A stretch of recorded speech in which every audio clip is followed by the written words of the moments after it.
You know what I think about these histories that we do on a DVD? It makes me think of what Winston Churchill said.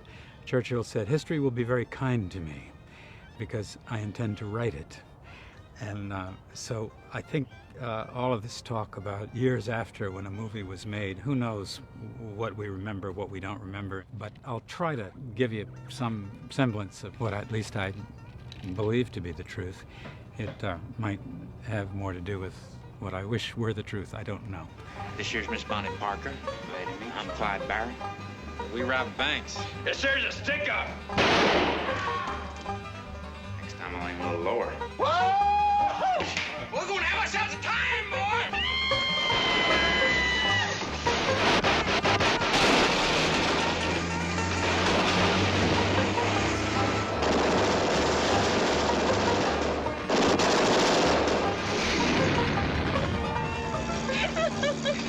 We got $1.98 and you're laughing.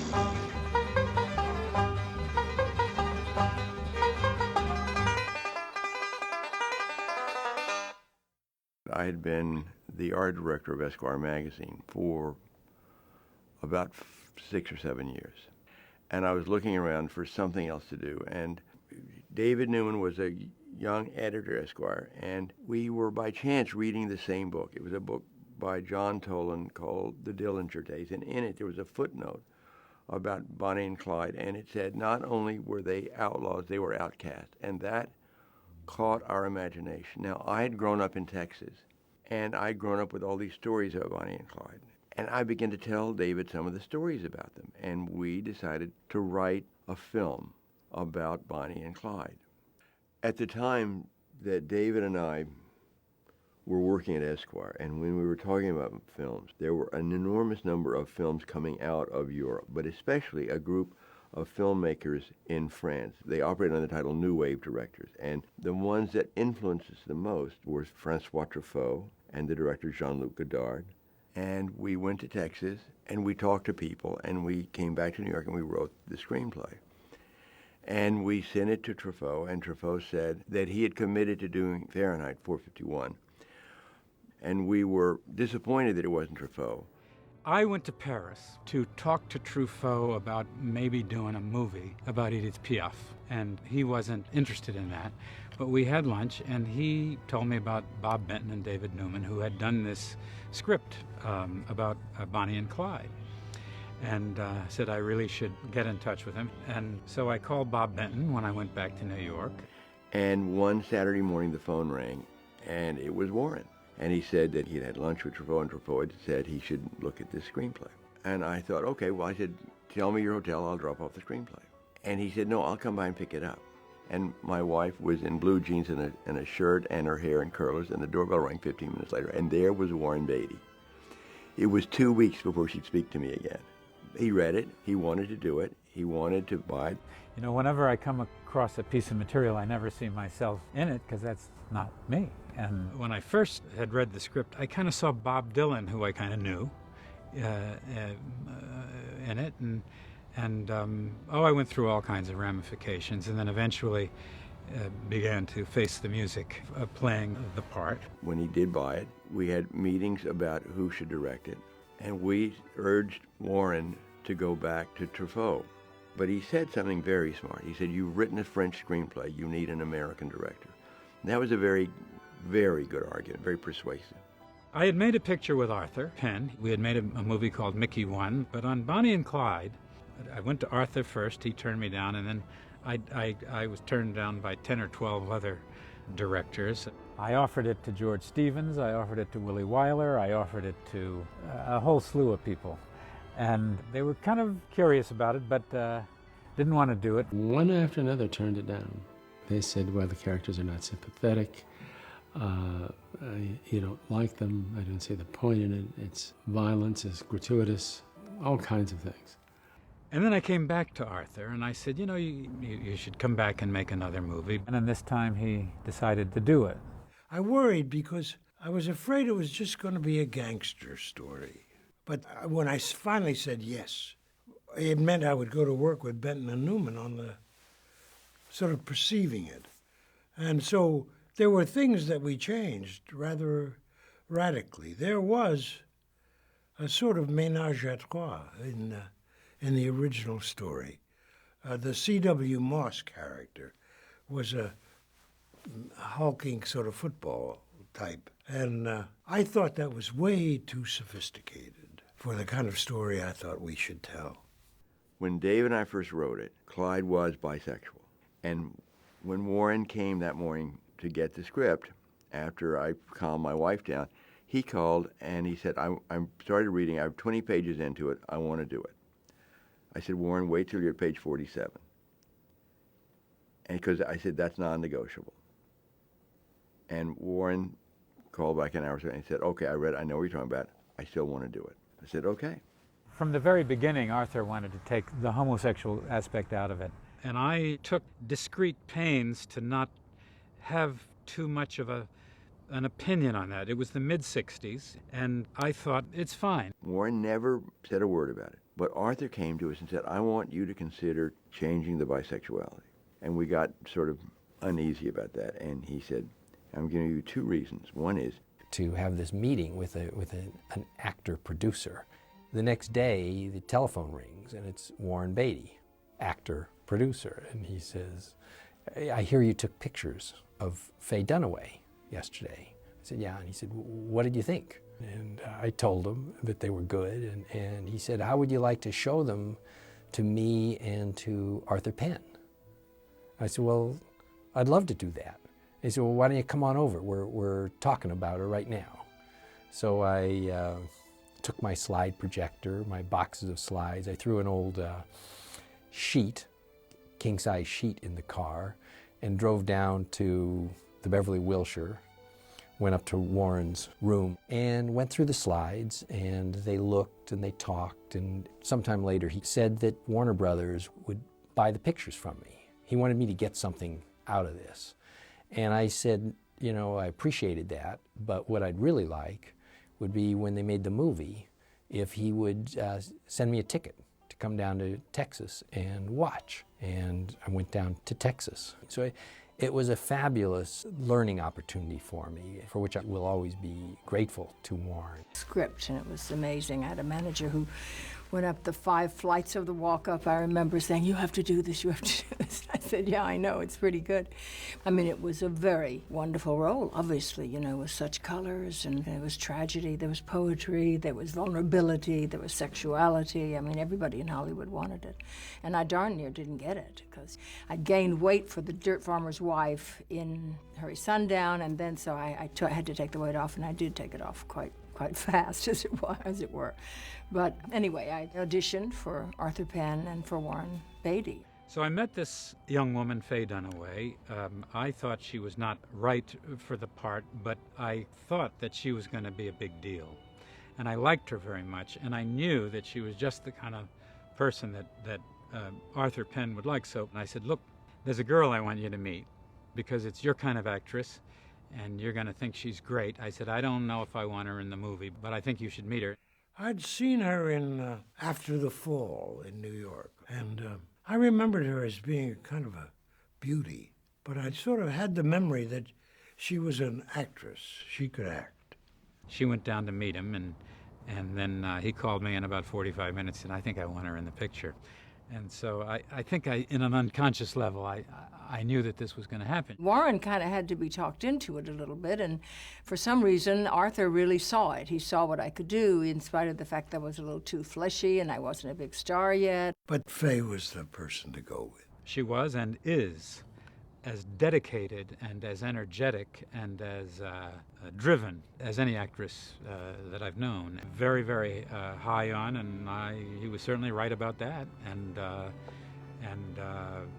she was just hilarious. I was at the Berkshire Drama Festival. Arthur was a part of it, and he said, would you read this script? And I started reading it, and I thought, oh, this is one of those secondary roles, and I don't want to do this kind of secondary role. And then the more I read, I saw it was an amazing secondary role. Did you take my picture back? Well, I declare, I asked you not to take my picture. So I said, good, okay. And then I came back to New York, and I did an awful lot of research in the library at 42nd Street. So I had a lot to contribute to the character in the movie, actually, because I knew more about them than anybody in the movie wanted me to know or anybody else to know, because, you know, it wasn't really realistic about them. It took off from them. What we would do is we would shoot the day and then that night get together in the motel and rehearse the next day's shooting. Well, as you encountered new material, there was question from everybody. You know, how are we going to do this? What am I doing here? And Warren and I, not unusually, had somewhat different fixes on the scene.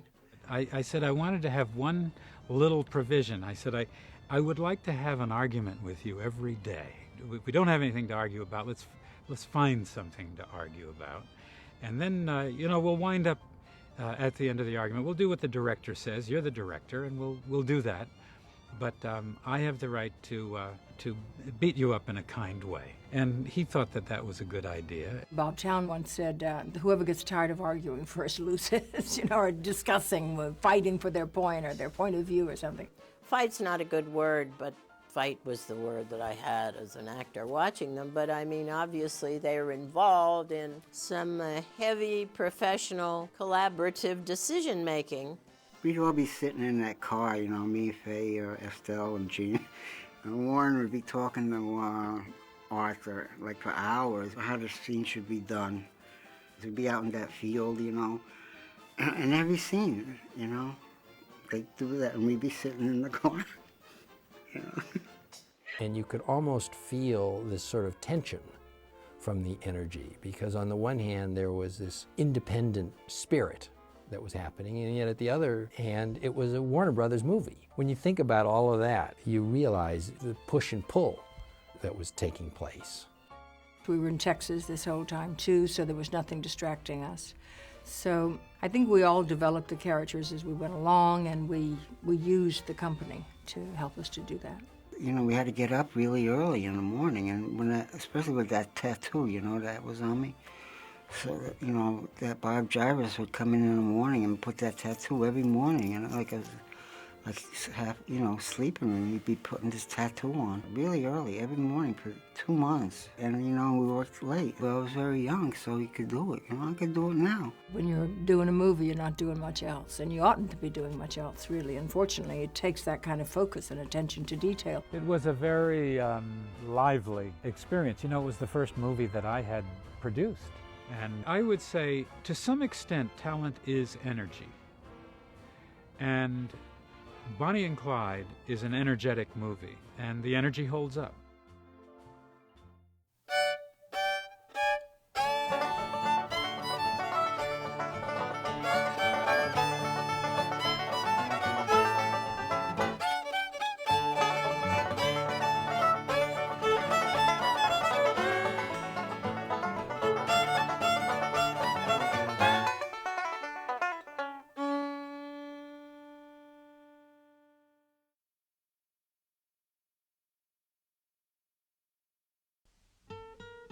Of course, Bonnie and Clyde wanted to be fashionable, and in fact were fashionable on a certain level. They were not fashionably dressed, although they took stabs at it, but these were people who really wanted to be heroes to their... But at that point, Warner said no more black and white. And in a way, it was a good decision, because I don't think it would have lasted the way it has had it been in black and white. Well, I had on that film a really old-time Hollywood cameraman. Bernie Guffey was a very good cameraman, but he hated the way he was shooting that movie. And he would bitch and grouse to me or anybody else who was around because, you know, Arthur was using source lighting. I don't think he was a happy camper, because Bernie was getting older by then and had been used to working a certain way. And Arthur, who's, you know, an actor's director, when things were going well, he wanted to keep the juices going and keep shooting. You know, obviously in the studio system, everything was very controlled, starting out on sound stages, but even on location, they controlled it. Well, this was the beginning of giving up control. When you talk about Burnett Guffey and that tension, I remember being there when they shot the scene in the cornfield. where Bonnie runs out into the cornfield and Clyde goes out there and they talk. And there were these enormous dark clouds that kept passing by. And Bernie wanted to wait for continuity's sake, you know, so that the weather would be one way or the other. And Arthur said, let's shoot it. And not only was it beautiful, but it also so felt like what was happening to those characters, you know, this dark shadow coming over their lives. Bernie was out of the school that said, you got to put enough light on the faces because a lot of the revenue that came in from the movies was from drive-in theaters. And so you'd always hear, well, they'll never see it in the drive-ins because the projection was kind of weak. And so Bernie was always worried about that. And there were times when Arthur just didn't want a lot of light, and that drove poor Bernie Guffey crazy. And he quit for a week. Fortunately, he came back and won the Academy Award, which was well-deserved. My character, Blanche Barrow, she was alive when we shot the movie. So I had wanted to meet her, and Warren was not too keen on my meeting her. So then we started shooting, and then Warren came one day and said, okay, if you want to meet her, we'll go and see her tonight. And I said, I don't want to meet her anymore. I started playing her, and there she was, and I completely lost interest. We were shooting once outside of Dallas. I was standing off the set watching them set up, and a voice from behind me said, Buck would never wear a hat like that. And I turned around, and it was an older man. He was, I don't know, 50, 60 years old. And I said, really? I said, well, that's interesting. How did you know that? He says, well, Buck was my cousin. That was, for me, enough of research. I was a bit taken aback, to tell you the truth. Arthur said, you know, that we were really dealing with the mythic aspects of these characters, you know, and who they were translated to their myth, to their romance, to who they were to everyone, to the people who grabbed onto them. You know, they were heroes at that point. And myth, really connecting with myth more than absolute reality. Yeah, of course, you're right. That's got to be the sound. Well, when the movie was all finished, Jack Warner said to me before the film was projected, you know, if I have to get up during this and pee, he said, you know, it's a lousy film. Well, we weren't, I don't think, when the projection started, we weren't beyond the first reel when up gets Jack, comes back, the movie goes on, gets up again. I can't remember how many times he went to the bathroom when we were running Bonnie and Clyde, but I know he didn't like it. Finally, the movie ended, and there was a chill in the room. And Warner said, well, that's the longest 2 hours and 11 minutes that I've ever seen. He says, that was a three-piss picture. And he had evidently gone to the bathroom 3 times. So Warner's had doomed the film. Warren would just not accept that. He knew very deeply that we had something here of a different magnitude. It was just astonishing. And I knew that whatever reception it got, I knew I was incredibly proud of this movie. And that I was one of the people involved in making a movie that was really good. This film first was shown at the Montreal Film Festival, and I was there with Faye, and we sat together, and she was seeing the film for the very first time. It was something that we felt good about. We didn't know what we had. You never know that. How can you ever know what impact a film will have on the... Warren, at a certain point, said, let's redo the advertising, let's redo the way we're selling this film. And he and some publicity people from Warner's got together and really relaunched this campaign. I called Warren and I said, you know, I'm not fitting all the quotes in. I'd like to do this in 6 point. He said, what is that? I said, well, newspaper type is 8 point. And if I do it in 6 point, it'll reduce it, make it harder to read. But I'm really trying to get a wash of opinion, just like a tsunami coming in. You don't look for individual bubbles. And he said, is there a 4 point? So he understood the concept. But suddenly, after about a month and a half, it became world famous in England and in France and in Italy and all of these places. And I went over to France and to London, and it was quite amazing. It was a whole sea of people, all looking like me, or like Bonnie, you know, all with the beret on, all, you know, it was just unbelievable to see that. When Warren and I were in Paris, there was one of those fantastic standing ovations. It was amazing. And then the studio did something that they had never done. They went right back into the same theaters in the United States, and it did something like 5 times as much money. Of course, that kind of thing doesn't happen now. It came back in Los Angeles to this theater on Hollywood Boulevard called the New View, and every evening a line would form that just ran down the boulevard. It was insane. I kept saying, this isn't real.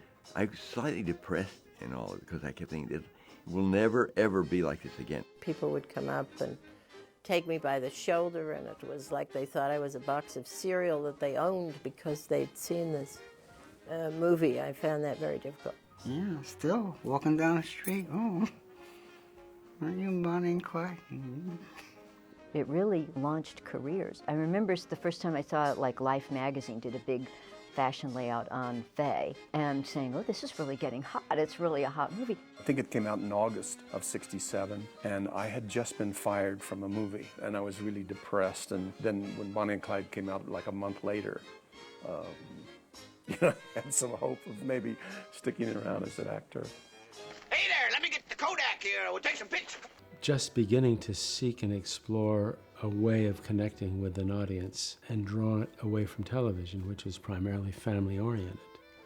And films increasingly were beginning to appeal to a youth culture or an adolescent sensibility in which there were no families, or in this case, there was a surrogate family. A certain older generation was sort of disengaging from what they knew because television had sucked the audience away. So it was a very hard time for the old studios.